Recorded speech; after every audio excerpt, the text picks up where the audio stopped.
بسم اللہ الرحمن الرحیم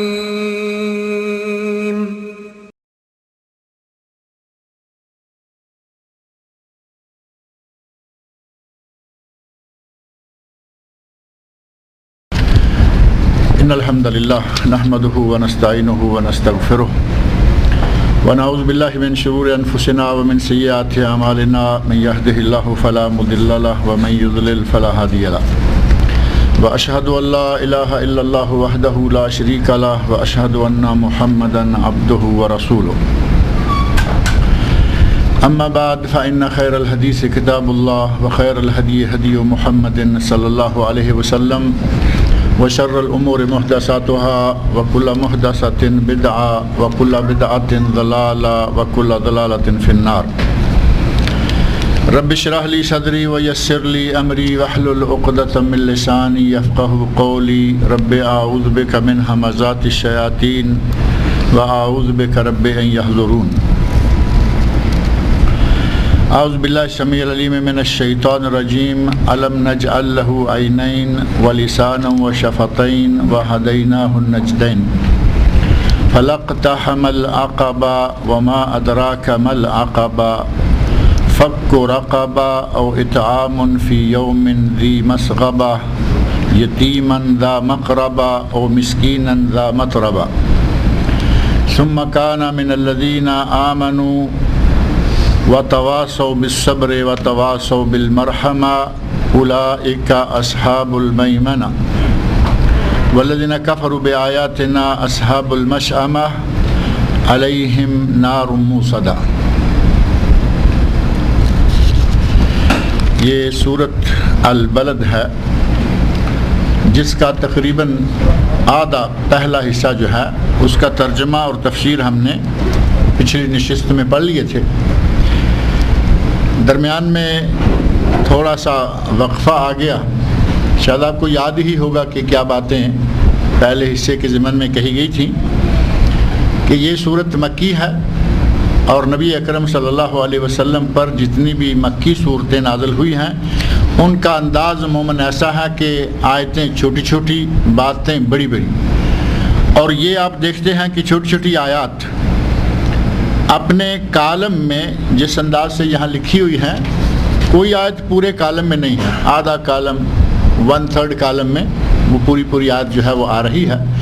اللہ رب العزت نے چھوٹے چھوٹے ٹکڑوں میں بڑی عمدہ باتیں اس صورت میں بیان فرما دی ہیں، اور آغاز اس کا قسم کھا کر کیا۔ اللہ رب العزت نے شروع میں ہی قسم کھا کر آغاز فرمایا اور کئی چیزوں کی قسم کھائی، مکہ مکرمہ کی قسم کھائی، اس حالت میں کہ نبی صلی اللہ علیہ وسلم اس مکہ میں مقیم ہیں، والد کی اور اولاد کی، حضرت آدم علیہ السلام کی اور ان کی جتنی بھی اولاد ہے بنی آدم، ان سب کی قسم کھائی اور فرمایا لقد خلقنا الانسان فی کبد، کہ ہم نے انسان کو مشقت میں پیدا کیا ہے۔ ایحسب ان لن یقدر علیہ احد، کیا انسان یہ سمجھتا ہے کہ اس پر کسی کا کوئی زور نہیں، اس پر کوئی اوپر سے نگران نہیں ہے، کوئی اس کا حاکم نہیں ہے۔ یقول اہلکت مالا لبدا، بڑے فخر کے ساتھ یہ کہتا پھرتا ہے کہ میں نے تو بڑا مال خرچ کیا ہے، اور وہ مال خرچ کرتا بھی ہے اپنی شان و شوکت بڑھانے کے لیے، لوگوں میں نام و نمود کے لیے، اور جہاں کہیں اس کا جی چاہتا ہے بغیر اس کے کہ اللہ کا مطالبہ یہاں خرچ کرنے کا ہے یا نہیں، خرچ بھی بہت کرتا ہے، بلکہ آپ یہ کہہ سکتے ہیں کہ وہ فضول خرچی میں اپنا پیسہ اڑاتا ہے، محض عللے تللے، محض نام و نمود، اور محض اپنا لوگوں کے درمیان تکبر ظاہر کرنے کے لیے۔ اللہ رب العزت نے فرمایا ایحسب ان لم یرہ احد، کیا سمجھتا ہے کہ اسے کوئی دیکھنے والا نہیں ہے۔ پچھلی نشست میں نے ایک حدیث بھی ذکر کی تھی کہ قیامت کے دن محشر کے میدان سے آدمی اس وقت تک اپنی جگہ سے قدم تک نہیں ہلا سکے گا جب تک کہ اسے 4 چیزوں کے بارے میں جواب دہی نہ ہو جائے۔ 4 چیزوں کے بارے میں جواب دے گا تو اس کے بعد اسے وہاں سے ہلنے دیا جائے گا۔ ان 4 چیزوں میں سے ایک یہ بھی ہے کہ یہ مال کہاں سے کمایا اور پھر اسے کہاں لگایا۔ صرف کمایا پہ بات نہیں چھوڑی جائے گی، بلکہ اسے صرف کہاں کیا۔ تو یہ جو آج انسان اپنی مرضی سے جہاں چاہے، جیسے چاہے، جتنا چاہے مال بکھیرتا پھرتا ہے اپنی شان بنانے کے لیے، اس کو اللہ کے سامنے جواب دینا ہوگا کہ میں نے کہاں کہاں مال خرچ کیا۔ وہ مقامات، وہ مصارف جہاں میں نے صرف کیا، اللہ اور اللہ کے رسول کی طرف سے وہاں حکم تھا کہ صرف کیا جائے، یا میں نے اپنی مرضی سے ہی جس طرح چاہا صرف کر دیا۔ اللہ کے سامنے ان چیزوں کا جواب دینا ہوگا۔ یہ پہلا حصہ جتنا پچھلے نشست میں تھا اس کا خلاصہ ہے۔ آگے آیت نمبر 8 میں اللہ رب العزت 8 سے اللہ اپنی نعمتوں کا تذکرہ شروع فرما دیتے ہیں اور کہتے ہیں الم نجعل لہ عینین، کیا ہم نے انسان کو 2 آنکھیں نہیں دی، ولسانا وشفتین، اور اسے زبان دی اور اسے 2 ہونٹ دیے۔ پچھلے نشست میں اس کے بارے میں بھی بات ہو گئی تھی کہ اللہ کی کتنی بڑی نعمت ہے یہ آنکھیں۔ آدمی تندرست ہو، آدمی مالدار ہو، تندرست بھی ہے اور مالدار بھی اتنا ہے کہ کوئی حساب ہی نہیں، اس کا کتنا پیسہ بینک میں ہے، کتنا گھر میں ہے، کتنی پراپرٹی ہے، بلڈنگیں ہیں، دکانیں ہیں، یہ ہے وہ ہے۔ اگر آنکھیں نہیں ہیں تو کس کام کا وہ سارا کچھ، سارے کا سارا یوں سمجھیں کہ بیکار گیا اس کے لیے، کیونکہ وہ دیکھ نہیں سکتا۔ اللہ نے اسے اولاد دے رکھی ہے، بڑے خوبصورت بچے ہیں، آنکھوں سے دیکھ نہیں سکتا، بیوی ہے خوبصورت ہے، آنکھوں سے دیکھ نہیں سکتا۔ اللہ رب العزت کی یہ کتنی بڑی نعمت ہے کہ اس کی نعمتوں کو صحیح طور پر استعمال کرنے کے لیے ان آنکھوں کی ضرورت ہے۔ آنکھیں نہیں ہیں تو کچھ بھی نہیں۔ ایک مثال ہے کہ آنکھیں گئیں تو جہان گیا۔ مثال تو پنجابی کی ہے، کہتے ہیں کہ دانت گئے تو سواد گیا۔ سواد پنجابی میں بھی چلتا ہے، ہندی میں بھی چلتا ہے۔ دانت گئے سواد گیا، یعنی دانت نہیں ہے تو مزہ نہیں ہے۔ اب کیا ہر وقت کھیر ہی کھائے گا نا، چبا کے کھانے کے لیے تو دانت نہیں ہے، اور ہر وقت کھیر کھاتا رہے گا تو اس میں پھر کیا رہے گا۔ دانت گئے سواد گیا، کان گئے راگ گیا، اور راگ تو اچھی چیز نہیں ہے، لیکن کان نہیں ہے تو آدمی قرآن بھی تو نہیں سن سکتا۔ کان نہیں ہے درس نہیں سن سکتا، کان نہیں تو کوئی بھی اچھی بات نہیں سن سکتا۔ ان 2 چیزوں کو کہہ کر کہ دانت گئے سواد گیا، کان گئے راگ گیا، اور آنکھیں گئیں جہان گیا۔ اگر آنکھیں نہیں ہیں تو پھر سمجھے کہ اس کی دنیا ہی اندھیر ہو گئی، اس کے لیے کچھ بھی نہیں ہے۔ اللہ رب العزت کی یہ بہت ہی بڑی نعمت ہے، اور آپ دیکھیں گے کہ دنیا میں بہت تھوڑے سعادت مند ہیں کہ آنکھیں نہیں اور اللہ نے عزت و آبرو سے نوازا ہوا ہے، ورنہ عموماً بیچارے نابینا لوگ پریشان حال ہوتے۔ علامہ ابن باز رحمۃ اللہ علیہ، ابھی کل کی بات ہے، سعودی عرب کے مفتی اعظم تھے، نابینا تھے، لیکن اللہ رب العزت نے وہ مقام عطا کیا کہ پوری دنیا میں ان کا نام موجود ہے، اور اب یہ نام ان کا قیامت تک رہے گا، کیونکہ وہ اتنا کام کر گئے ہیں دین کے لیے، اتنا لکھ گئے ہیں، اتنی کتابیں چھوڑ گئے ہیں، اور یہ کام اب ظاہر ہے کہ ہر نابینا تو کر نہیں پاتا۔ اور اتفاق دیکھیں کہ سعودی عرب کے مفتی اعلیٰ، مفتی اعظم پہلے بھی نابینا تھے، اور آج کل جو مفتی اعظم ہیں یہ بھی نابینا ہے۔ ان کا نام بھی عبدالعزیز تھا، ان کا نام بھی عبدالعزیز ہے۔ وہ ابن باز تھے، یہ آل شیخ ہیں، صرف جا کے فیملی نیم میں فرق آیا ہے، ورنہ نام جو ہے عبدالعزیز بن عبداللہ۔ دیکھو باپ کا نام بھی وہی، شیخوں کا نام بھی وہی، باپ کا نام بھی وہی، صرف فیملی نیم میں جا کے تبدیلی آئی۔ وہ بھی نابینا تھے، یہ بھی نابینا تھے، اللہ کی اس نعمت سے تو محروم تھے۔ جو ظاہری بصارت ہے، آنکھوں کی نظر سے صرف وہ بصارت سے محروم تھے، لیکن اللہ نے اتنی بصیرت عطا کر دی اس کے عوض، اتنا علم عطا کر دیا کہ آج آنکھوں والے بھی رشک کرتے ہیں ان پر کہ اللہ نے ان کو اتنا علم کیسے عطا فرما دیا۔ لیکن یہ مثالیں کہیں کہیں ملیں گی۔ عموماً اللہ کی اس عظیم نعمت کو اللہ نے خاص طور پر ہمیں یاد دلایا کہ ہم نے اسے علم نجعل لہ عینین، کیا ہم نے اسے دو آنکھیں نہیں دیں جن سے وہ دیکھتا ہے؟ اور اللہ کا شکر یہ ہے، اور یہ شکر کرنا چاہیے کہ اللہ کی دی ہوئی اس نعمت کا استعمال صحیح کیا جائے۔ اللہ نے آنکھیں ہمیں فلم دیکھنے کے لیے تو نہیں دی نا، یا اسی کام کے لیے دی ہیں کہ صرف ٹیلی ویژن، صرف وی سی آر، صرف فلم، صرف ڈرامے۔ جب بھی قرآن کریم ہاتھ میں لیتا ہے آدمی، یقین مانے کہ مجھے بعض لوگوں کی ایک بات یاد آ رہی ہے، اپنے کانوں سے سنی ہوئی بات، کہ نیند نہ آ رہی ہو تو ہاتھ میں قرآن پکڑیں، نیند آنا شروع ہو جائے گی۔ یعنی شیطان تھپکیاں دینا شروع کر دیتا ہے کہ اب تو قرآن پڑھو گے تو ثواب لیتے جاؤ گے، وہ پھر تھپکیاں دیتا ہے کہ اب سو ہی جاؤ تو اچھا ہے۔ نیند نہیں آ رہی، کہتے ہیں قرآن پکڑ کے پڑھنا شروع کر دے، نیند آ جائے گی۔ ہم نے تو سونے کا نسخہ قرآن کو بنا لیا کہ سونا ہو تو اس کو کھول لو، اور فلم کے لیے 24 گھنٹے، فلم کے لیے ساری رات، اور تھکے ہوئے باہر سے آئیں گے، نہا دھو کے فلم کے سامنے بیٹھ جائیں گے، نیند کا نام و نشان نہیں، ترا تازہ۔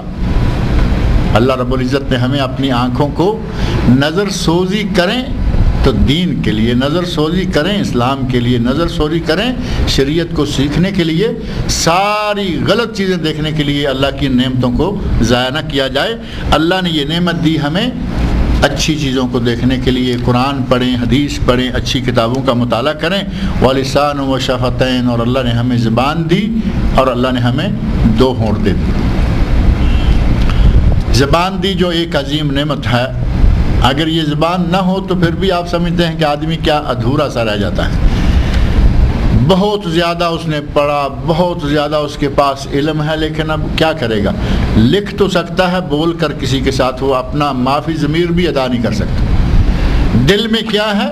علمی باتیں تو قطع نظر، علمی باتوں سے قطع نظر، ویسے ہی اپنی بات دل کی کیا ہے وہ زبان سے نہیں کہہ سکتا، وہ اشاروں سے اور یہ سے وہ سے۔ اللہ کی عظیم نعمت اللہ نے ہمیں دے رکھی ہے کہ ہم اپنی جو دل میں بات ہے اپنی زبان کے ذریعے انہیں ادا کر سکتے ہیں، اور اللہ نے ہمیں 2 ہونٹ دیے۔ میں نے پچھلی مرتبہ اشارہ دیا تھا کہ روبوٹ بھی بولتا ہے۔ آج کل جو لوگوں نے روبوٹ بنایا ہے، لوہے کا انسان، وہ بھی بولتا ہے، لیکن اس کے بولنے کا انداز، اس کی جو آواز نکلتی ہے، اور جو وہ وہاں انہوں نے جو کٹ سا بنایا ہوا ہے اس کے منہ کے لیے، چونکہ اس کے ہونٹ نہیں ہیں جن سے اس کے الفاظ صحیح طور پر تلفظ کے ساتھ ادا۔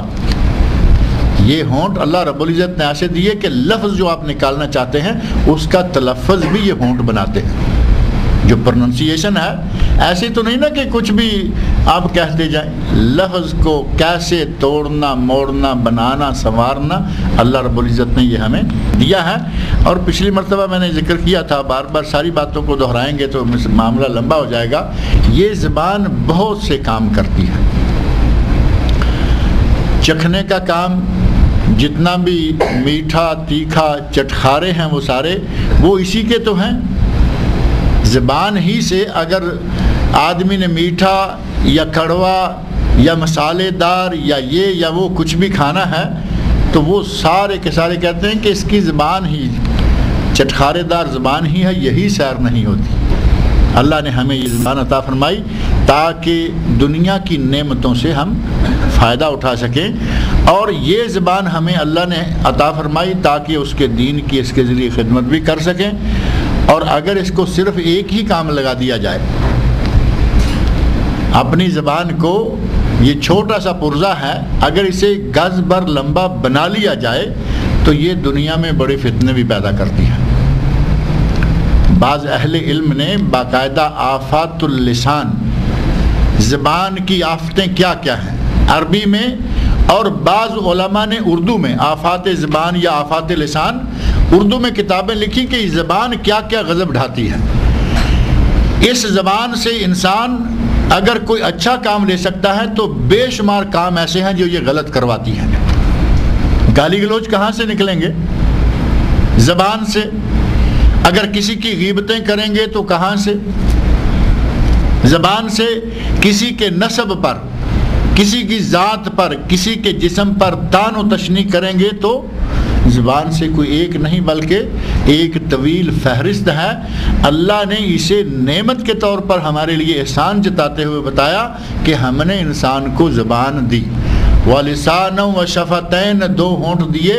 اگر اس نعمت کا غلط استعمال کریں گے تو یہ ساری آفتیں یہ زبان ہی ڈھاتی ہے، اور اگر اس کا صحیح استعمال کریں تو یہ اللہ کی بہت ہی بڑی نعمت ہے۔ وَهَدَيْنَاهُ النَّجْدَيْن، اور ہم نے انسان کو 2 راستوں کی طرف ہدایت دی۔ انسان کو ہم نے 2 راستے بتا دیے، اچھا راستہ بھی بتا دیا، برا راستہ بھی بتا دیا۔ اللہ نے ہمیں دونوں راستے، ایک راستہ وہ ہے جس پر اگر چلیں تو سعادت اور خوش نصیبی، دوسرا راستہ وہ ہے کہ اگر اس پر چلیں تو شقاوت اور بدبختی۔ ایک راستہ نیک لوگوں کا راستہ، دوسرا برے لوگوں کا راستہ۔ اللہ نے فرمایا وَهَدَيْنَاهُ النَّجْدَيْن، ہم نے اپنے بندے کو، اپنے بندوں کو، انسان کو دونوں راستے بتا دیے ہیں۔ بلکہ قرآن کریم میں سورۃ الدہر میں بھی یہی بات اللہ نے ارشاد فرمائی ہے۔ سورہ دہر میں اللہ نے ارشاد فرمایا اِنَّا هَدَيْنَاهُ السَّبِيلَ، ہم نے انسان کو راستے کی ہدایت دے دی، راہ ہم نے دکھا دیا، اما شاکرم و اما کفورا۔ ان دونوں جگہوں کو اکٹھا پڑھا جائے تو معاملہ بالکل واضح ہو جاتا ہے کہ اللہ نے ہمیں دونوں راستے دکھا دیے ہیں۔ کوئی چاہے تو اچھا راستہ اختیار کر لے، نیکی کے راستے پر چلے، نیکوکاروں کے راستے پر چلنا شروع کر دے، اور اگر چاہے تو دوسری پارٹی میں، حزب مخالف میں، اپوزیشن میں شامل ہو جائے۔ اسلام کی اپوزیشن کیا ہے؟ حزب الشیطان۔ اسلام کی جماعت کیا ہے؟ حزب الرحمن، حزب اللہ۔ اللہ کی جماعت، اللہ کی پارٹی، اہل ایمان کی پارٹی، اور حزب الشیطان ہوگی تو وہ اپوزیشن ہوگی جو کہ اللہ کی پارٹی کے بالکل ہی مخالف ہے۔ اللہ نے فرمایا کہ ہم نے دونوں راستے دکھا دیے ہیں، چاہے تو اللہ کی جماعت میں شامل ہو جاؤ اور چاہو تو حزب مخالف میں شامل ہو جاؤ، دونوں راستے موجود ہیں۔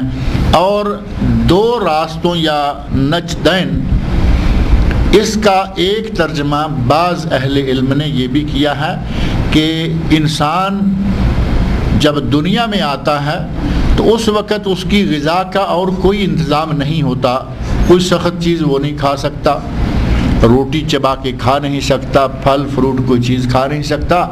اس وقت اس کی غذا ہوتی ہے دودھ، اور دودھ بھی سب سے قیمتی غذا جو ہے وہ ماں کا دودھ ہے۔ ماں کا چھاتی کا دودھ جو ہے وہ ڈاکٹروں نے، میڈیکل کے ماہرین نے بتایا کہ اس میں اتنے فائدے ہیں کہ سینکڑوں بیماریوں کی راہ میں دیوار بن جاتا ہے ماں کا دودھ۔ بچے کو بیماریاں جو آ رہی ہوتی ہیں، سینکڑوں بیماریوں کے لیے ڈیفنس کا کام، دفاع کا کام ماں کا دودھ کرتا ہے۔ اور ایک ڈاکٹر کہیں یا حکیم کہہ لیں، ہمارے ساتھی ہیں، وہ بتاتے ہیں کہ ان کے ماموں حکیم ہیں، اور ماموں حکیم نے ظاہر کے حکمت کے حوالے سے انہوں نے بات کہا کہ انسان کے جسم میں 40 سال تک ماں کے دودھ کی طاقت موجود رہتی ہے۔ دودھ تو 2 سال کے اندر پیتا ہے نا، 2 سال کے اندر انسان دودھ پی کے چھوڑ دیتا ہے، بلکہ 2 سال کے اندر ہی دودھ چھڑا دینا چاہیے۔ یہ تو الگ بات ہے نا کہ آج کل 2 سال کیا، آج کل 2 مہینے بھی دودھ پلانے کو عورتیں تیار نہیں ہوتی۔ وہ معاملات آ جاتے ہیں انگریزوں کی نقالی کہ وہاں دودھ نہیں پلایا جاتا، ڈبے کا دودھ پلانا ہے، ہمارے باڈی فگرز خراب ہو جائیں گے، ہماری صحت کو یہ ہو جائے گا، وہ ہو جائے گا۔ اللہ رب العزت نے ماں کے دودھ کو بچے کے لیے اتنی اہمیت دی ہے کہ بیماریوں سے دفاع اس میں، اور انسان کے لیے طاقت کا ذریعہ یہ 2 سال کے اندر پیا ہوا ماں کا دودھ 40 سال تک اس کی طاقت جسم میں موجود رہتی ہے۔ اور کہتے ہیں کہ 40 سال کے بعد پھر خاص طور پر کوئی طاقتور چیزیں استعمال کر لینی چاہیے، کیونکہ اب ماں کے دودھ کا ساتھ چھوٹ گیا۔ اللہ رب العزت نے بچے کو دنیا میں آنے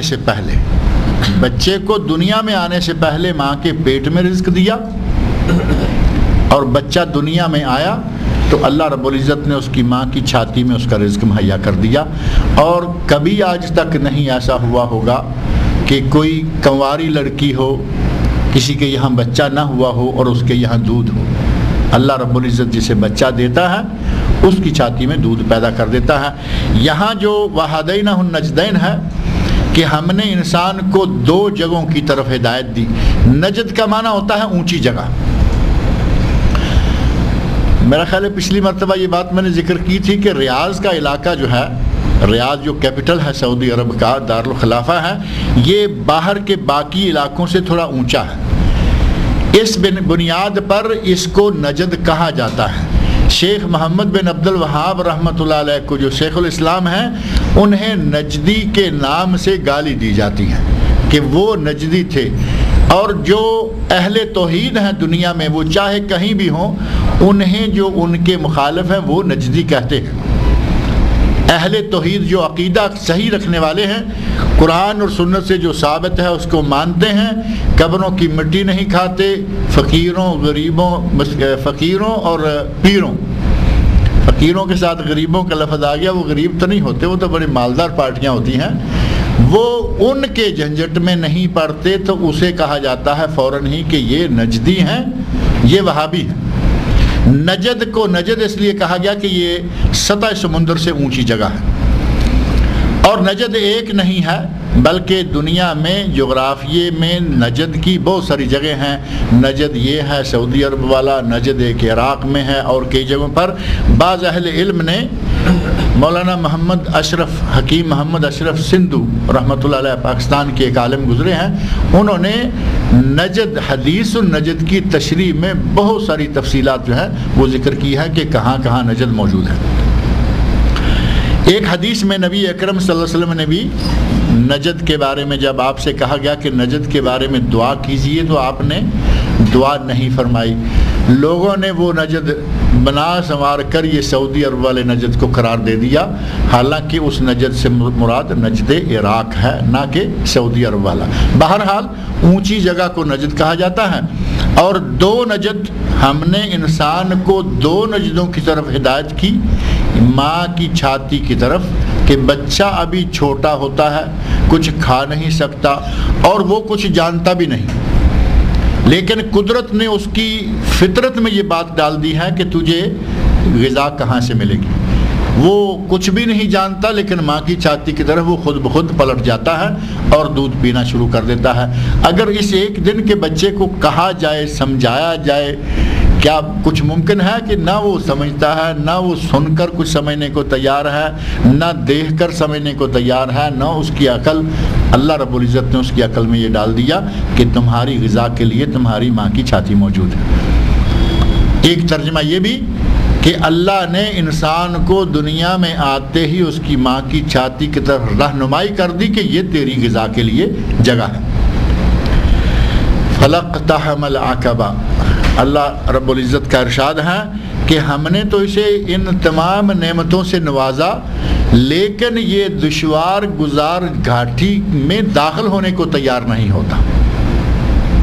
عقبہ کا معنی دشوار گزار گھاٹی، پہاڑی راستہ ہو اور اونچائی کی طرف چڑھ کر پہاڑ کے اوپر سے یا اونچائی سے گزرتا ہوا جو راستہ ہے اسے عربی میں عقبہ کہا جاتا ہے۔ اور مکہ مکرمہ میں منا میں ایک مقام ہے جسے عقبہ یا عقبہ اولا اور ثانیہ کہا جاتا ہے، جہاں مدینہ والوں نے نبی صلی اللہ علیہ وسلم کے دست مبارک پر بیعت کی تھی۔ بیعت عقبہ اولا، بیعت عقبہ ثانیہ، ان لفظوں سے یہ دو بیعتیں جو ہیں وہ اہل مدینہ کی نبی صلی اللہ علیہ وسلم سے میدان منا میں ثابت ہیں، اور وہ تھوڑی سی اونچائی جگہ پہاڑی راستہ گزر کر وہاں جا کر وہ دونوں وفد بیٹھے تھے۔ پہلے درمیان میں جو پہاڑی تھی، مجھے لگتا ہے کہ یہاں میں نے یہ بات بھی ذکر کی ہے کہ اب انہوں نے وہ پہاڑی توڑ کر نکال دی ہے۔ مکہ میں تو آپ کو معلوم ہے کہ حرم کے چاروں طرف بھی پہاڑیاں ختم کی جا رہی ہیں، یہ جو مروہ سائیڈ میں پہاڑیاں تھیں وہ بھی اب نکالی جا رہی ہیں، اور اس علاقوں کو بھی کھلا کر کے مسجد حرام میں شامل کیا جا رہا ہے۔ ایسے ہی منا میں اور دیگر علاقوں میں کہیں پہاڑیاں توڑ توڑ کر سرنگیں بنائی جا رہی ہیں، اور کہیں پہاڑیوں کو صاف کر کے جگہ بنائی جا رہی ہے۔ یہاں جو منا میں خاص طور پر جمرات کا علاقہ تھا، وہاں جگہ تنگ تھی، لوگوں کے لیے بڑی پریشانیاں تھیں، بہت سارے حادثات پچھلے سالوں میں ہوتے رہے۔ حکومت سعودی عرب نے وہاں پہاڑیوں کو توڑ کر اس جگہ کو، اس سال جن لوگوں نے حج کیا انہوں نے دیکھا بڑی آسانی کے ساتھ لوگ جاتے آتے کنکریاں مارتے آ رہے ہیں۔ آسانی اس حد تک ہو چکی ہے کہ اس مرتبہ خواتین کو کنکریاں مارنے کا بآسانی موقع مل گیا، کیونکہ کوئی راشی نہیں، اتنا گزرنے کا کھلا راستہ، پھر 1 2 3 کتنا اوپر نیچے انہوں نے منزلیں جو ہیں وہ تیار کر دی ہیں۔ اب وہ مقام جہاں نبی صلی اللہ علیہ وسلم کے دستے مبارک پر بیعت کی گئی تھی، کسی زمانہ میں وہاں کسی نے آہستہ آہستہ مسجد بنا دی، اس مسجد کا نام مسجد العقبہ ہے، اور وہ پہلے نظر نہیں آتی تھی۔ اب اس سال سے جب سے یہ انہوں نے پہاڑی کو توڑا ہے، میدان کیا ہے، اب وہ جب آپ کنکریاں مار کر نکلتے ہیں مروہ سے، اس میں تیسرا جو ہے بڑا شیطان جس کو کہا جاتا ہے جمرہ کبریٰ یا جمرہ عقبہ، اس کے سامنے ہی تھوڑا نکلے تو دائیں طرف وہ مسجد جو ہے وہ نظر آتی ہے۔ اس مقام پر نبی صلی اللہ علیہ وسلم کے دستے مبارک پر مدینہ والوں نے بیعت کی تھی، ایک مرتبہ نہیں بلکہ 2 مرتبہ۔ تو عقبہ کا معنی ہے پہاڑ کے اوپر سے گزرنے والا دشوار گزار راستہ۔ اللہ نے فرمایا کہ ہم نے انسان کو نعمتوں سے نوازا، اور ایک عام دنیا داری نظر بھی ہے کہ آدمی کو اونچائی میں جانا ہو تو ظاہر ہے کہ کسی سٹیپ بائی سٹیپ سیڑھی سے چڑھنا ہوگا، پہاڑی کے اوپر چڑھنا ہوگا، اونچائی تو تبھی ملے گی۔ اللہ رب العزت کہتے ہیں کہ ہم اس کو اونچائی کی طرف لے جانا چاہتے ہیں، بلندیوں کی طرف لے جانا چاہتے ہیں، لیکن یہ بلندیوں کی طرف جانے کے لیے آمادہ نہیں ہوتا، کیونکہ بلندیوں کی طرف جانے کے لیے محنت چاہیے، بلندیوں کی طرف جانے کے لیے مشقت چاہیے، بلندیوں کی طرف جانے کے لیے تھوڑا سا ہمت چاہیے۔ یہ انسان ہمت نہیں جٹا پاتا۔ فَلَقْتَحَمَ الْعَقَبَةَ، یہ انسان دشوار گزار راستے کی طرف آتا ہی نہیں، بلندیوں کی طرف چڑھتا ہی نہیں، اور اگر اسے کہا جائے کہ ڈھلان کی طرف تو بھاگا چلا جاتا ہے، بلندیوں کی طرف جائے تو اللہ رب العزت نے اس انسان کے لیے سعادتیں رکھی ہوئی ہے، اور ڈھلان کی طرف جائے گا تو آخر نتیجہ ہے کھڈا، جہنم کا گڑھا، اس طرف یہ چونکہ محنت نہیں لگتی، ذرا توجہ کریں پھسلتا ہوا آدمی چلا جاتا ہے۔ اللہ رب العزت نے ایک مثال دیتے ہوئے فرمایا کہ اگر سعادتیں حاصل کرنی تھی تو اسے چاہیے تھا کہ یہ بلائیوں کی طرف، بلندیوں کی طرف آتا، اس کے لیے جو محنت اور مشقت کرنی پڑتی ہے، مال خرچ کرنا پڑتا ہے یا دیگر اعمال سر انجام دینے پڑتے ہیں، اگر وہ سب اعمال سر انجام دے تو پھر ہے اس کا اس دشوار گزار راستے میں سے گزرنا اور بلندیوں کی طرف چڑھنا، لیکن یہ اس طرف چڑھتا نہیں اور دوسری طرف جاتا ہے۔ نبی صلی اللہ علیہ وسلم نے ایک حدیث میں، جو کہ صحیح مسلم اور حدیث کی بعض دیگر کتب میں موجود ہے، آپ نے جنت اور جہنم کے بارے میں ایک چھوٹا چھوٹا جملہ ارشاد فرمایا ہے، حفت الجنت بالمکارہ، حفت الجنت بالمکارہ وحفت النار بالشہوات، او کما قال رسول اللہ صلی اللہ علیہ وسلم، جنت جو ہے وہ ناپسندیدہ چیزوں سے گھیری ہوئی ہے۔ جنت کے چاروں طرف کچھ ایسی چیزیں ہیں جن پر انسان کا دل نہیں چاہتا، جن میں انسان کا دل نہیں لگتا، لیکن جہنم کے چاروں طرف وہ چیزیں موجود ہیں جو انسان کی من چاہی، انسان کی طبیعت کے مطابق۔ جنت کو جانے کے لیے ان ناپسندیدہ راستوں سے گزر کر جانا ہوگا، اور جہنم کی طرف جانے کے لیے راستے میں بڑی ترغیبیں، بڑی پرکشش چیزیں موجود ہیں۔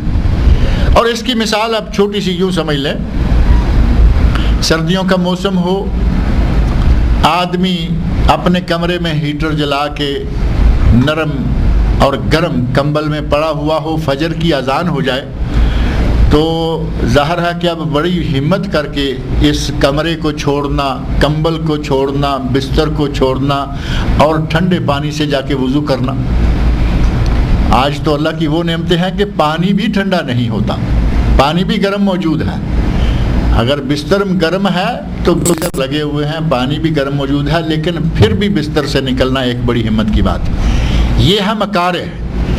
جنت کی طرف جانے کے لیے آپ کو انسان کی فطرت کے مخالف، انسان چاہ رہا ہے کہ میں لیٹا رہوں، انسان چاہ رہا ہے کہ میں نرم اور گرم بستر میں اور اس ہیٹر لگے کمرے میں پڑا رہوں، لیکن جنت یہ چاہتی ہے کہ اپنی جو تمہاری پسند کی چیزیں ہیں ان کو چھوڑو اور ٹھنڈک میں جاؤ، گلی میں نکلو، مسجد میں پہنچو اور جا کے نماز ادا کرو۔ اس کے برعکس جہنم فرمایا کہ وہ شہوات، وہ دلکش چیزوں کے ساتھ گھیری ہوئی ہے کہ ادھر آدمی کی طبیعت بھاگتے ہوئے چلی جاتی ہے۔ آپ اس کی مثال کوئی بھی دیکھ لیں، اگر دنیا میں کہیں کوئی دینی پروگرام منعقد کیا گیا ہو تو وہاں جانے کے لیے گنے چنے لوگ ملیں گے، تھوڑے سے۔ اللہ تعالیٰ ہمیں اسی طرح جنت میں بھی اکٹھا کر دے۔ اتنے بڑے شہر سے کتنے لوگ ہوتے ہیں جو اسلامک سینٹرز میں آتے ہیں؟ اتنے بڑے شہر سے، کبھی کبھی یہاں بڑے پروگرام رکھے جاتے ہیں، اتنے بڑے علاقے سے 1000 2000 2500 1500 3000۔ ہمارے اس علاقے میں کچھ عرصہ پہلے ایک جلسہ ہوا کرتا تھا، بہت محنت کرتے تھے ساتھی، تو 3000 آدمی جمع ہوتے تھے وہاں۔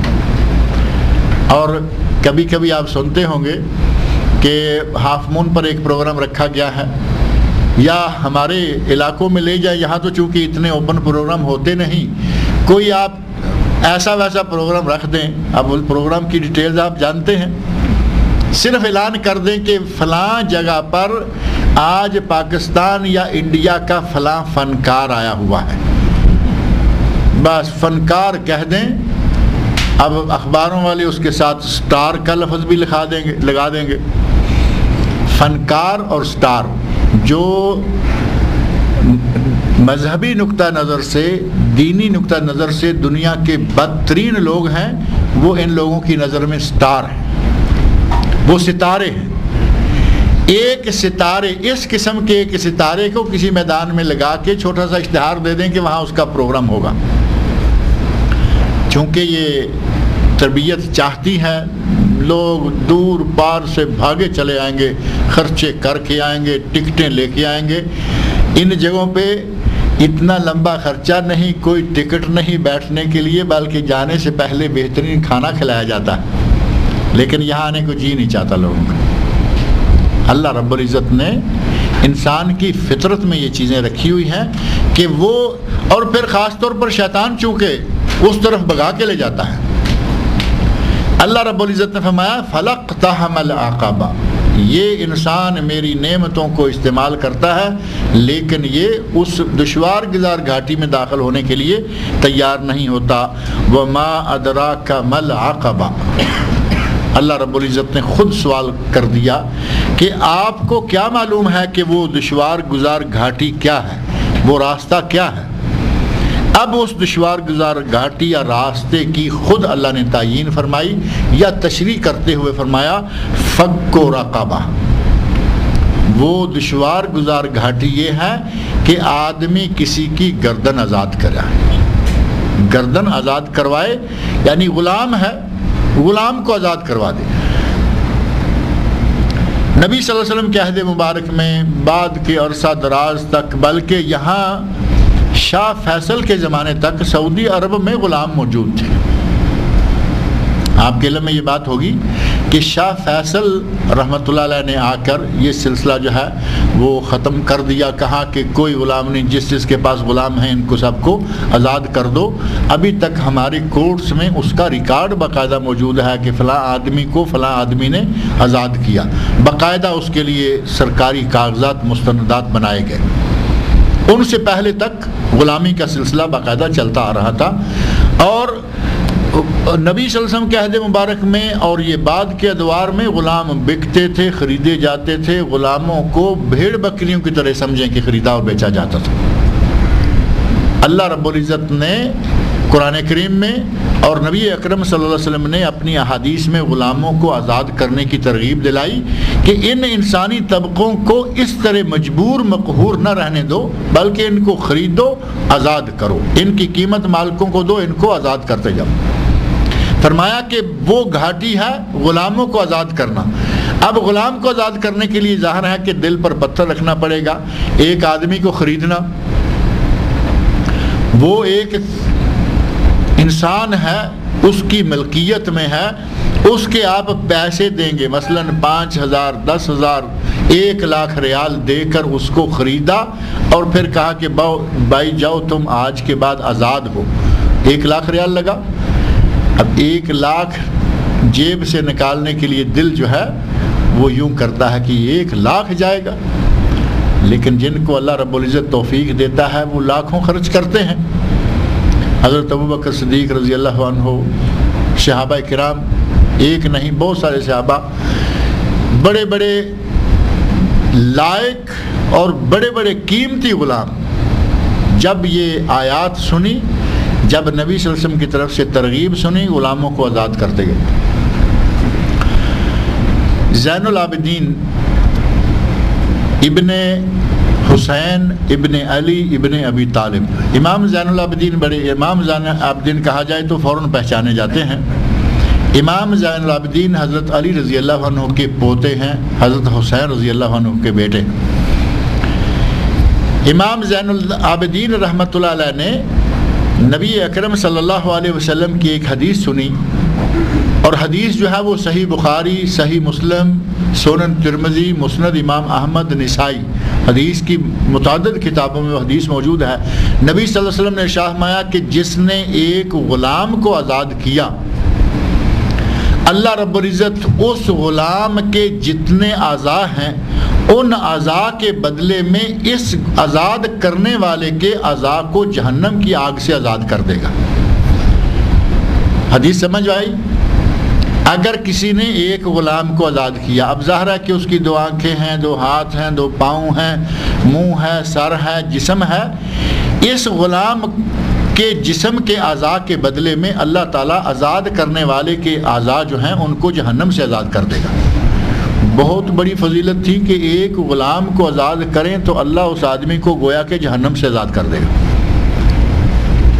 امام زین العابدین رحمۃ اللہ علیہ نے یہ حدیث سنی، اور جو راوی حدیث ہیں ان سے پوچھتے ہیں کہ کیا تم نے ابو ہریرہ رضی اللہ عنہ سے اپنے کانوں سے سنا؟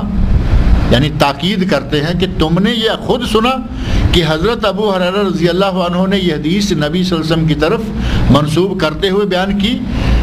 انہوں نے کہا کہ ہاں میں نے اپنے کانوں سے سنا کہ انہوں نے کہا کہ نبی صلی اللہ علیہ وسلم نے یہ فرمایا۔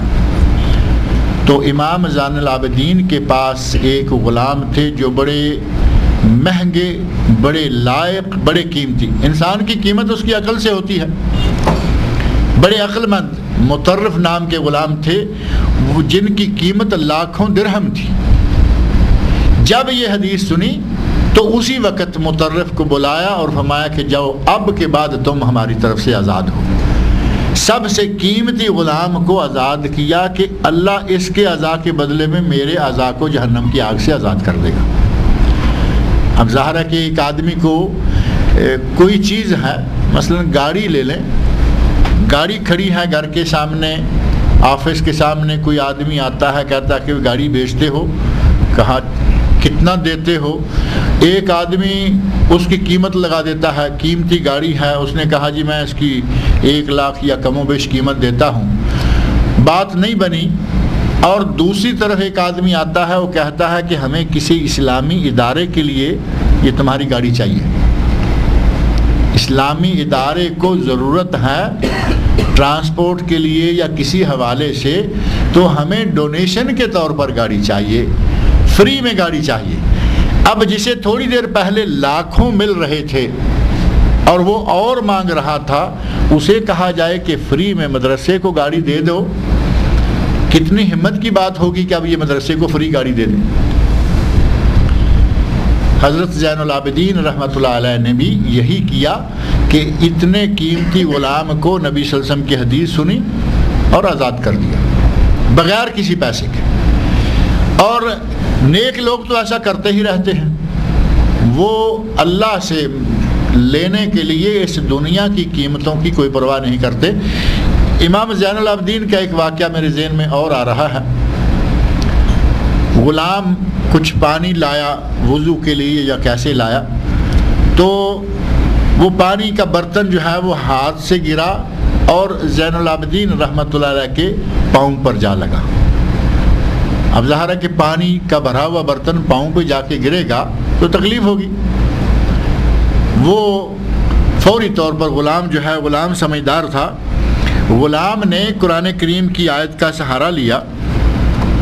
سورہ آل عمران میں آیت ہے جس میں اللہ رب العزت نے اہل ایمان کو، جنت میں جانے والوں کو خاص طور پر، یہ سورہ آل عمران کی آیت 133 اور 134 ہے، جہاں اللہ نے فرمایا ہے وَسَارِعُوا إِلَىٰ مَغْفِرَةٍ مِّن رَّبِّكُمْ وَجَنَّةٍ عَرْضُهَا السَّمَاوَاتُ وَالْأَرْضُ أُعِدَّتْ لِلْمُتَّقِينَ، بھاگو اس جنت کی طرف، سارعوا بھاگ کر آ جاؤ اس جنت کی طرف اور اللہ کی طرف سے مغفرت کی طرف، بخشش اور جنت کی طرف بھاگ آؤ۔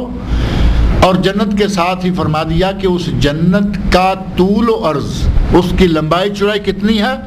عرضها السماوات والارض، جتنے یہ آسمان اور زمینیں چوڑے اور لمبے ہیں اتنا اس جنت کا رقبہ ہے، اس کی طرف آ جاؤ۔ اعدت للمتقین، یہ جنت اہل تقوی کے لیے، متقی پرہیزگار لوگوں کے لیے بنائی گئی ہیں۔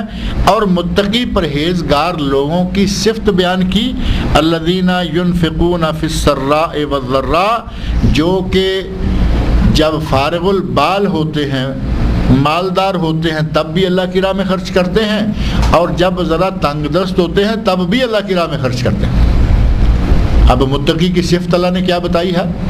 یہ نہیں کہ بے تحاشا پیسہ ہو تبھی خرچ کرتے ہیں، متقی وہ ہے کہ تھوڑا پیسہ ہے تو تھوڑا خرچ کرتا ہے لیکن خرچ کرتا رہتا ہے۔ ينفقون الذين ينفقون في السراء والضراء، تنگی میں، آسانی میں، ہر حال میں وہ اللہ کی راہ میں خرچ کرتے ہیں۔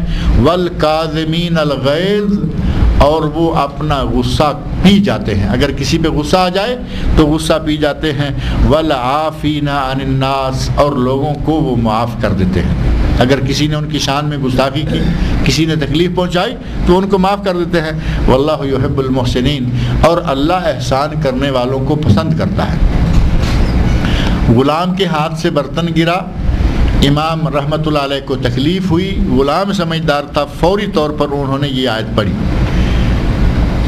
یہ آیت فوری طور پر پڑھی۔ والکاظمین الغیظ، اللہ کے متقی بندے وہ ہیں جو اپنے غصے پر قابو پا لیتے ہیں، غصہ پی جاتے ہیں۔ اب امام صاحب تو چونکہ عرب تھے، نبی اکرم صلی اللہ علیہ وسلم کے نواسے کہہ لیں، حضرت فاطمہ رضی اللہ عنہ کے نواسے ہیں، تو پوتے ہیں، حضرت حسین رضی اللہ عنہ کے بیٹے ہیں۔ انہیں کون بتائے کہ ان کلمات میں اللہ کیا چاہ رہا ہے؟ والکاظمین الغیظ، وہ لوگ متقی ہیں جو کہ اپنا غصہ پی جاتے ہیں۔ غلام کی زبان سے یہ کلمات نکلے تو فوراً کہا کہ ہمیں تم پہ کوئی غصہ نہیں آیا، ہمارے پاؤں پہ تم نے برتن گرایا، تکلیف پہنچی، ہمیں تم پر کوئی غصہ نہیں۔ غلام نے پڑھا والعافین عن الناس، یہ غصہ نہیں کرتے اور ساتھ ہی جو کچھ تکلیف پہنچی اس کو معاف بھی کر دیتے ہیں۔ تو فرمایا فوری طور پر کہ ہم نے تمہیں معاف کیا، تمہاری وجہ سے ہمیں تکلیف پہنچی، ہم نے تمہیں معاف کیا۔ غلام نے آگے کا حصہ پڑھ دیا، واللہ یحب المحسنین، اللہ احسان کرنے والوں کو پسند کرتے ہیں۔ امام زین العابدین کہتے ہیں کہ جاؤ ہم نے تمہیں آزاد کیا، ہم نے تمہیں آزاد بھی کیا۔ ایک ایک ٹکڑے پر ساتھ ساتھ ہی عمل کا سلسلہ چل رہا ہے۔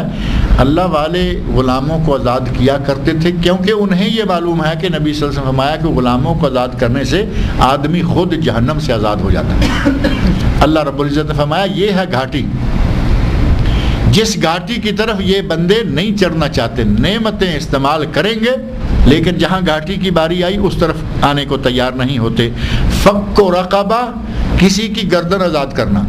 اب آج کل چونکہ غلام ہے نہیں، آج کے دور میں غلام نہیں. میں نے پچھلے دنوں کسی سے سنا کہ افریقی ممالک میں ابھی کچھ سلسلہ ہے، یعنی سلیوز کا سلسلہ جو ہے افریقہ میں ہے.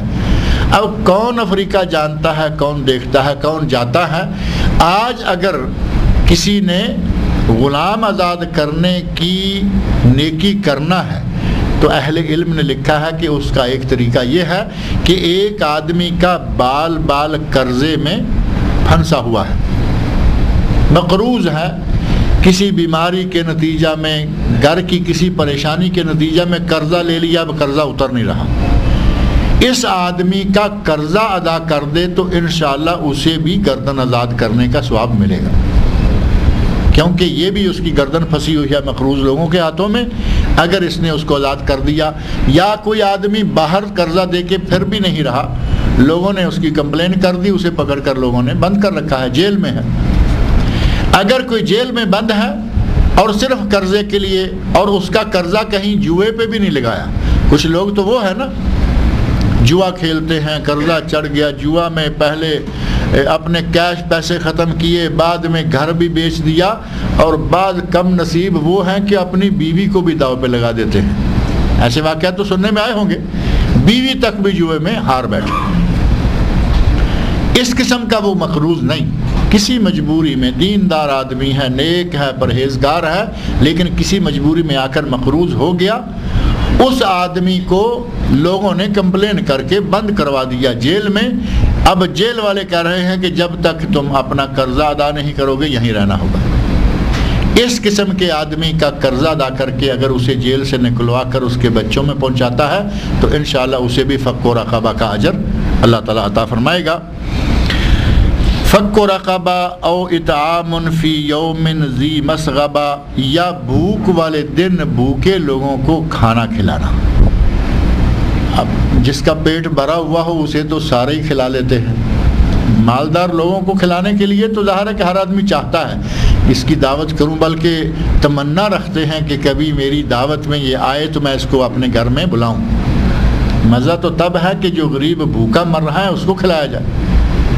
نبی صلی اللہ علیہ وسلم نے ارشاد فرمایا کہ بدترین بیس الطعام و طعام الولیمہ، بدترین کھانا اس دعوت کا کھانا ہے جس میں ان لوگوں کو دعوت دی جا رہی ہے جو آنا نہیں چاہتے، اور ان لوگوں کو روکا جا رہا ہے جو آنا چاہتے ہیں. جو بھوکے ہیں وہ آنا چاہتے ہیں، ان کو روکا جا رہا ہے. اور جو مالدار ہیں، بڑے پیٹ والے، ان کو منتیں کر کے کارڈ بھیجے جا رہے ہیں، بھائی میں خود کارڈ دینے آیا. جن کے یہاں ذرا اسپیشل ہوتا ہے اس کو کہیں گے ہم خود کارڈ دینے آئے، وہ پھر بھی نہیں آتے. اللہ کے نبی فرمایا بدترین دعوت وہ ہے، بدترین کھانا وہ ہے کہ جہاں مسکین محتاج فقیر کو دعوت ہی نہ دی جائے، وہ شریک ہی نہ ہونے پائے، اور ان کو دعوت دی جائے جو آنے کے لیے تیار نہیں ہوتے. اگر بھوک والا دن ہو، لوگ بھوکے پیاسے ہوں، ایسے موقع پر کھانا کھلانا یہ بھی دشوار گزار گھاٹی میں شمار کیا اللہ رب العزت نے. او اطعام فی یوم ذی مسغبہ، بھوک والے دن لوگوں کو کھانا کھلانا.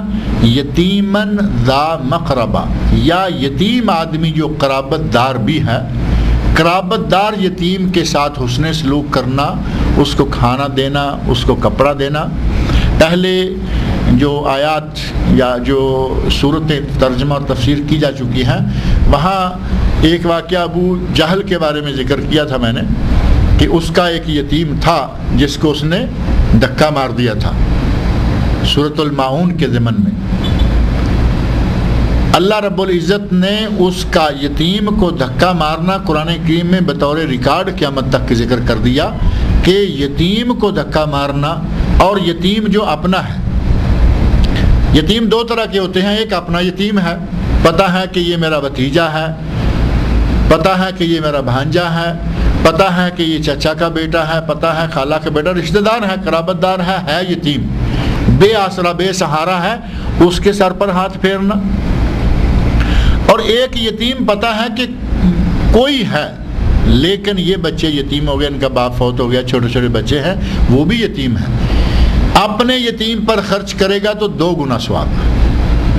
اللہ کے نبی نے فرمایا کہ صدقہ اگر عام لوگوں کو دے دے تو صدقہ ہے، ثواب ہے، لیکن قرابت دار کو دے گا تو صدقہ اور صلہ رحمی دوہرا ثواب ہوگا۔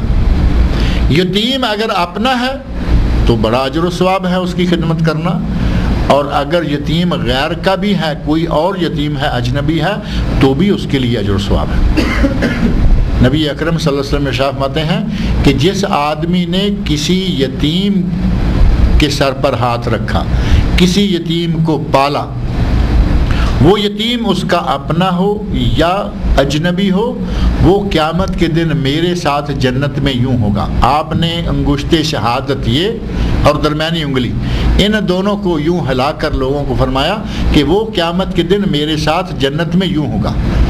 جو یتیم کو پالے، جو یتیم کے ساتھ اس نے سلوک کرے، یتیم اپنا ہو یا غیر کا، اللہ رب العزت نے فرمایا کہ یہ بھی عقبہ ہے، یہ بھی دشوار گزار گھاٹی ہے جس کی طرف چڑھنا یہ انسان گوارا نہیں کرتا۔ او مسکیناً ذا متربہ، یا کسی خاک نشین، خاک سار، زمین پر پڑے مسکین کے ساتھ یہ تعاون کرتا ہے، مدد کرتا ہے۔ خاکسار تو مسکین بیچارہ ہوگا، پیسہ پاس نہیں، اچھا مکان دستیاب نہیں، وہ بیچارہ تو زمین پہ ہی پڑا ہے۔ اگر کسی ایسے زمین پہ پڑے آدمی مسکین کے ساتھ، محتاج کے ساتھ تعاون کرتا ہے تو یہ بھی دشوار گزار کام ہے، یہ کام کرنا بھی اس کے لیے جنت کا ذریعہ بنے۔ ایک روایت جس کی سند کیسی ہے اس وقت مجھے مستحضر نہیں ہے، اس میں آتا ہے کہ یتیم کے سر پر اگر ہاتھ رکھیں تو اس کے سر پر جتنے بال ہیں اللہ اتنی نیکیاں عطا کرتا ہے۔ اب ہاتھ تو رکھنا معروف ہے نا، کسی کے سر پہ ہاتھ رکھنے کا معنی یہ ہے کہ اس کی پرورش کریں، اس کے ساتھ تعاون کریں، ساری عمر اس کو آپ نہ بھی پالیں لیکن جتنا ممکن ہو سکے اس کے ساتھ تعاون کرتے رہیں۔ اللہ کی رحمت کے خزانے تو بہت بڑے ہیں۔ نبی صلی اللہ علیہ وسلم ارشاد فرماتے ہیں من فطر صائما، جو کسی روزے دار کا روزہ افطار کروا دے، اسے روزے دار جتنا ثواب ہے من غیر ان ینقص من اجر الصائم شیئا، روزے دار کے ثواب سے کمی بھی نہیں ہوگی، روزے دار کو بھی پورا ثواب ملے گا۔ اور افطار کروانے، صحابی کہتے ہیں یا رسول اللہ، ہم کسی آدمی کے پاس اتنا کھانا نہیں ہے، اتنی استطاعت نہیں، اتنی طاقت نہیں ہے کہ وہ کسی کو روزہ افطار کروائے، تو نبی صلی اللہ علیہ وسلم نے ارشاد فرمایا کہ کوئی آدمی کسی کو دودھ کا گھونٹ پلا دے، کھجور کا ایک دانہ کھلا دے، ان چیزوں سے بھی روزہ اگر افطار کروا دے گا تو اللہ پھر بھی اسے اتنا ہی ثواب عطا کرے گا۔ اللہ رب العزت کے خزانے بہت بڑے ہیں۔ ضروری نہیں ہے کہ عمر بھر ہی کسی کی پرورش کرے گا تبھی جا کے یہ سلسلہ بنے گا، بلکہ اگر کسی نے یتیم کے ساتھ حسن سلوک شروع کیا اور اس یتیم کے سر پر ہاتھ رکھا، اس کی پرورش میں جتنا ہاتھ حصہ ڈال سکا ڈالا، اللہ رب العزت اس کو اتنا اجر و ثواب عطا کرتا ہے کہ جتنے اس کے سر پہ بال ہیں۔ اب شفقت دل میں آئی، پیار آیا، ترس آیا کہ یہ بیچارہ بن باپ ہے، اس وقت اس کا باپ فوت ہو چکا ہے، اور اسی ترس کے رحم کے نتیجہ میں اس کے سر پہ پیار سے ہاتھ پھیرا۔ اللہ رب العزت کو یہ عمل کتنا پسند ہے۔ فرمایا او مسکیناً ذا متربہ، یا ایک ایسا مسکین خاکسار جو بیچارہ پریشان حال ہے، محتاج ہے، اس کو کھانا کھلاتا ہے، اس کی مدد کرتا ہے، تو یہ سارے کام جو ہیں یہ دشوار گزار گھاٹیوں میں شامل ہیں۔ ثم کان من الذین آمنوا، اور پھر وہ ان لوگوں میں سے ہوا جو ایمان والے ہیں۔ اب یہ کام سارے کوئی آدمی کرتا رہے اور ایماندار نہ ہو تو کوئی قیمت نہیں ہے۔ عمل کی قبولیت کے لیے اس کے پہلے اور بنیادی شرط یہ ہے کہ آدمی ایمان والا، ایماندار ہو۔ اگر ایمان والا نہیں تو کسی کام کا کوئی فائدہ نہیں ہوگا۔ ثم کان من الذین آمنوا، پھر ان لوگوں میں سے ہو جائے جو کہ ایمان والے ہیں، وتواصوا بالصبر، اور صبر کی آپس میں وصیت کرتے رہیں۔ یہ سورۃ العصر میں بھی گزرا نا، وتواصوا بالحق وتواصوا بالصبر۔ مومن وہ ہیں، فلاح پانے والے وہ ہیں جو حق کی وصیت کرتے رہتے ہیں اور صبر کی وصیت کرتے رہتے ہیں۔ یہاں فرمایا کہ پھر وہ ان لوگوں میں سے ہو جائے جو ایمان والے ہیں اور جو آپس میں ایک دوسرے کو صبر کی وصیت کرتے رہتے ہیں۔ وَتَوَاصَوْا بِالْمَرْحَمَةِ، اور رحم کرنے کی، شفقت کرنے کی، رحم کھانے کی بھی وصیت کرتے رہتے ہیں، یعنی رحم کیا کرے اور لوگوں کو رحم کرنے کی ساتھ ہی نصیحت اور ہدایت بھی دیا کرے۔ اولئک اصحاب المیمنہ، فرمایا کہ یہ لوگ ہیں جو دائیں بازو والے ہیں۔ دائیں بازو والے کون ہیں؟ قرآن کریم میں جہاں بھی اصحاب المیمنہ کا ذکر آیا ہے وہ اہل جنت ہیں۔ اہل جنت کو محشر کے میدان میں اگر حساب کتاب والا وہ جو پروانہ ہے، جو پرزہ ہے، جس میں کتاب ہے، جس میں دنیا میں جو کچھ اس نے کیا ہوا ہے وہ لکھا ہوا ہے، جو اہل جنت ہے ان کو وہ دفتر، وہ نامہ اعمال دائیں ہاتھ میں پکڑایا جائے گا، اور جسے دائیں ہاتھ میں دفتر دے دیا گیا محشر کے میدان میں، وہ سمجھ لے کہ اس کی آگے کی زندگی سنور گئی، اس کا راستہ صحیح ہو گیا۔ اور وہ آدمی جب اسے دائیں ہاتھ میں اس کا نامہ اعمال دیا جائے گا تو وہ بڑے فخر کے ساتھ لوگوں میں، جیسے آدمی خوشی سے بھاگتا پھرتا ہے، جھومتا پھرتا ہے، بھاگتا جھومتا پھرے گا اور کہے گا ہا او مقرؤ کتابیہ فاما من اوتی کتابہ بیمینہ۔ جس آدمی کو دائیں ہاتھ میں حساب دے دیا گیا، جسے کتاب نامہ اعمال دائیں ہاتھ میں دیا گیا، وہ لوگوں میں خوشی کے ساتھ دکھاتا پھرے گا ہا او مقرؤ کتابیہ، یہ ہے میرا اعمال نامہ، آؤ اس کو پڑھو۔ اعمال نامے میں کوئی اچھی چیز ہوگی تو پھر ہی آدمی کا جی چاہے گا کہ آؤ پڑھو، اگر اس میں سارے کالے کرتوت لکھے ہوئے ہوں گے تو کون کسی کو دکھائے گا کہ بھائی آؤ اس کو پڑھ لو۔ دوسرا جو ہے جس کے بائیں ہاتھ میں حساب دیا جائے گا، وہ کہے گا یا لیتنی لم اوتا کتابیہ، اے کاش کہ مجھے آج یہ کتاب دی ہی نہ جاتی، کیونکہ اس کتاب میں اس کی عمر بھر کی جتنی کرتوتیں ہیں، اس کا جتنا کیا درا ہے، سارا کچا چٹھا اس کے اندر موجود ہوگا۔ تو وہ کہے گا کہ آج مجھے یہ دیا ہی نہ جاتا تو اچھا تھا، کیونکہ بائیں ہاتھ میں حساب دے دیا گیا۔ عرصہ محشر میں جتنے لوگ موجود ہیں سب کو نظر آ رہا ہے کہ اس کے بائیں ہاتھ میں کتاب ہے۔ معنی یہ کہ یہ اپوزیشن کا آدمی ہے، یہ اس پارٹی کا آدمی ہے، یہ حزب اللہ کا آدمی نہیں ہو سکتا۔ جس کے دائیں ہاتھ میں کتاب ہوگی وہ اللہ کی جماعت، وہ حزب اللہ، وہ اللہ کی پارٹی کا آدمی ہوگا۔ اللہ رب العزت نے یہ جو کام ذکر کیے ہیں، غلام کو آزاد کرنا، بھوک کے دن بھوکوں کو کھانا کھلانا، یتیم قرابت دار ہو، یتیم کوئی بھی ہو، اس کے سر پر دست شفقت پھیرنا اور مسکینوں کو کھانا کھلانا، ایماندار بننا، صبر کی وصیت کرنا، رحم اور شفقت کی وصیت کرنا، ان نیکیوں کا ذکر کر کے فرمایا اولئک اصحاب المیمنہ، یہ وہ لوگ ہیں جن کو دائیں ہاتھ میں حساب کتاب یا نامہ اعمال دیا جائے گا۔ یہ لوگ ہیں جو دائیں ہاتھ والے ہیں، یہ لوگ ہیں جو کہ سعادت مند ہیں، یہ لوگ ہیں جو کہ نیک بخت ہیں۔